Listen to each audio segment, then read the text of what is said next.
समोर बघा, बाकी सामने देखो भाभी, देख लिया आगे।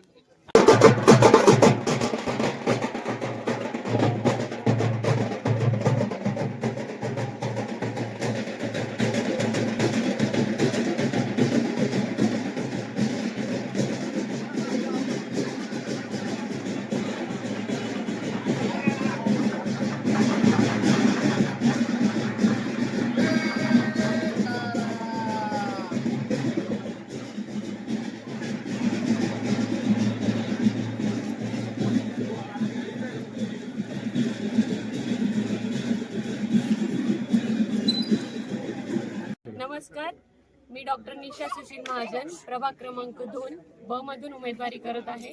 आज अल्पाबाबींच्या हस्ते स्वामी समर्थ मंदिरातून आम्ही प्रचारास नारळ फोडून सुरुवात केली आहे। सगळे धुळेकर आम्हाला चांगली साथ देतील आणि प्रभाग 2 मधून उमेदवार अधिकाधिक मताधिक्याने 4 कमळ उमेदवारांना निवडून आणतील। आज प्रभाग क्रमांक 2 येथील प्रचार शुभारंभ आम्ही करण्यात आलेला आहे। आदरणीय बाबासाहेब अग्रवाल यांनी जो पुस्तक लावली त्या अनुषंगाने आम्ही सगळ्यात पहिले स्वामीचं दर्शन घेतलेलं आहे। त्यामध्ये 4 उमेदवार आहेत, कविताताई कोळी, डॉक्टर निशा सुशील महाजन, प्रभावतीताई शिंदे आणि आमचे नंदूभाऊ सोनार या सर्वांना आशीर्वाद घेऊन या प्रचार सुरुवात केलेली आहे। तरी संपूर्ण प्रभागाला विनंती आहे त्या सर्वांच्या पाठीशी आपले आशीर्वाद ठेवावे ही नम्र विनंती। धन्यवाद।